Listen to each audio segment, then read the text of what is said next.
It was the Apollo 11 of the Victorian age, the most technologically advanced expedition ever launched. They had steam engines, canned food for 3 years, and the finest sailors in the Royal Empire. They were supposed to conquer the Northwest Passage. Instead, they vanished into a white void. When searchers finally found their trail, they didn't find heroes. They found madness, lead poisoning, and evidence that the starving men had done the unthinkable to survive. May 1845, the mood in England is electric. Sir John Franklin departs with 2 ships, Erebus and the Terror. These weren't just ships, they were floating fortresses. They had reinforced iron plating to smash through ice and internal steam heating. They carried 8,000 tins of preserved meat. They were prepared for everything except the reality of the King William Island ice. The first winter passed at Beechey Island. It should have been routine, but 3 men died: John Torrington, John Hartnell, and William Brain. In the 1980s, anthropologists exhumed these graves. What they found changed history. The permafrost had perfectly preserved 20-year-old John Torrington. He looked like he was sleeping, but autopsies revealed high levels of lead in his tissues, the very technology meant to save them. The solder on their food tins and the ship's water pipes was likely poisoning them before the real nightmare even began. September 1846. The ice closes in off King William Island. Usually the ice melts in summer. That year it didn't. And the next year it didn't. The ships became tombs.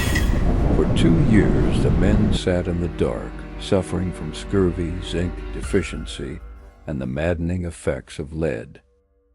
We know this because of a single piece of paper found in a stone cairn. The Victory Point note. It starts optimistically in 1847. All well. But a second message, scrawled in the margins a year later, tells a different story. Sir John Franklin died June 11, 1847. The command fell to Captain Crozier, and on April 22, 1848, Crozier made a fatal choice. He ordered the 105 survivors to abandon the ships. They would walk to the back river hundreds of miles away, but the lead had damaged their minds. When Inuit hunters later found the trail, they found lifeboats dragged across the ice filled with useless items, silver cutlery, heavy books, and writing desks. They were dragging tons of garbage while dying of starvation. The Inuit told stories of Agluka, a leader, likely Crozier, who kept walking long after the others fell. But even he couldn't survive the hunger. Inuit witnesses later described finding kettles filled with chopped human bones. Modern forensics confirmed the Inuit accounts. Bones found at the site show deep cut marks consistent with defleshing and marrow extraction.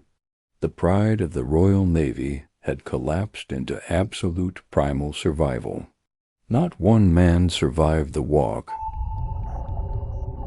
For 170 years, the ships were lost. Then, in 2014 and 2016, they were found exactly where the Inuit said they were.